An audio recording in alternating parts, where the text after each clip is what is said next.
what brought me to Vipassana. I remember in 2011, I was living in Cape Town, South Africa, with my two children, who were 3 and 8 at the time. And I had just finished teaching an international artist residency. And it was one of the most challenging things I've ever experienced. And the things that these artists had to reflect back to me were so painful to hear. I couldn't deal with it, you know, and it reminded me of all the moments that I was having with my children as well, the things that they were reflecting back to me about the ways in which I needed to grow. And I remember one of the artists in residence said, "Have you ever done Vipassana?" And I was like, I don't know what that is, you know.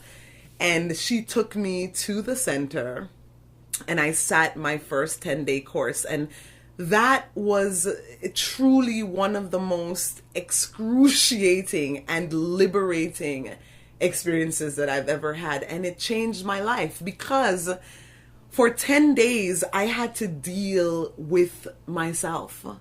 I had to deal with all the things that I've experienced in life. I had to deal with my feelings of abandonment. I had to deal with my anger. I had to deal with my desires. I had to come to terms with the fact that I am an imperfect human being. And the magic that happened in that sit was that somewhere in the sit, I realized it was okay. It was okay to be imperfect and it was okay to be flawed. And my responsibility as a human being was to just continue trying. Try again. Try again. Try again. You're not a perfect mother. Try again. You're not a perfect friend. Try again. You're not a perfect partner. Try again. Just keep on trying. And what does this trying look like? Well, this trying for me looks like taking time out every day to sit and be with myself, to allow myself to move through the different layers of my body, just like the technique teaches, to try and refrain from judging myself and to simply be there. And somehow that gives me the energy that gives me the energy to then go into my daily life with the children, with my students, with my friends.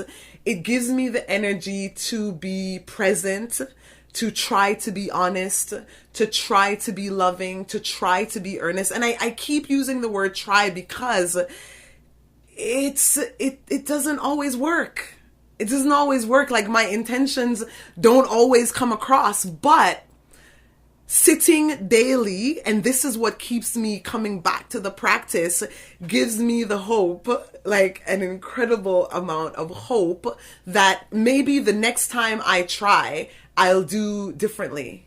And maybe the next time I try, my intention will actually get across to the next person or to my children or even to myself. You know, maybe the next time I try, I will feel and cultivate a deeper sense of knowing and a deeper sense of self-love. So, you know, for me, Vipassana is a lifelong practice and one that allows me the greatest sense of compassion.